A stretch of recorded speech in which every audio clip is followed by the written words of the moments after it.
नमस्कार, मैं आरती और आप देख रहे हैं BNA न्यूज।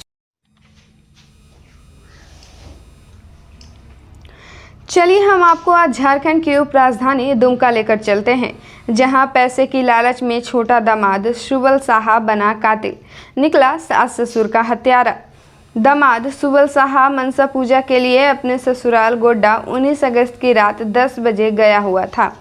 हत्यारा आरोपी दामाद पश्चिम बंगाल के दिगुली गांव का रहने वाला है। इसका उपनाम भुल्लू साहा भी है। सास ससुर अपने दामाद के खतरनाक मंसूबे से अनजान होकर रात में घर पहुंचे दामाद का अपनी शक्ति और व्यवस्था के अनुसार स्वागत किया। फिर भी पारिवारिक रंजिश, पुराना गुस्सा और लालच में दामाद ने वृद्ध दंपति सास ससुर से 2 लाख रुपए की मांग की, लेकिन उन्होंने इनकार कर दिया, जिससे आक्रोशित होकर सुबल साहा ने ईंटे से कूचकर हत्या कर दी। यह पूरी वारदात दुमका के मुफस्सिल थाना क्षेत्र के चोरकटा गांव की है। वृद्ध दंपति हत्याकांड में शामिल आरोपी दामाद सुबल साहा को दुमका पुलिस ने गिरफ्तार कर लिया है। उसके पास से चोरी किए गए जेवरात और मोबाइल बरामद किए गए हैं।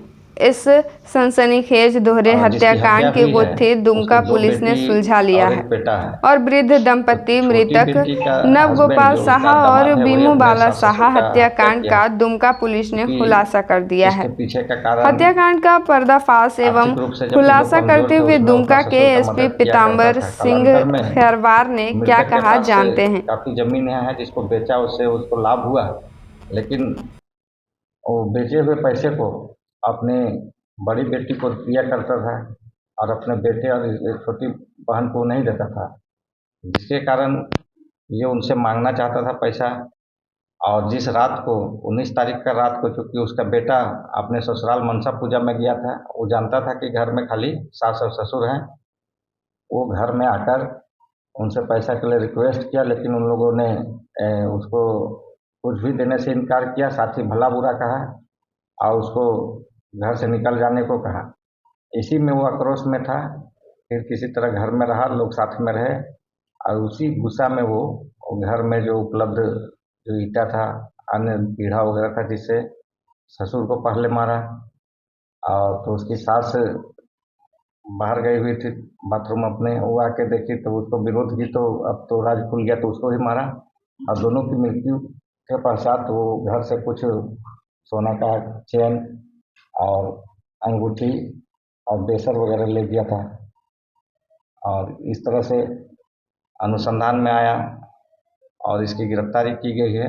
और ये अपना कन्फेस भी किया कि इसने घटना किया है।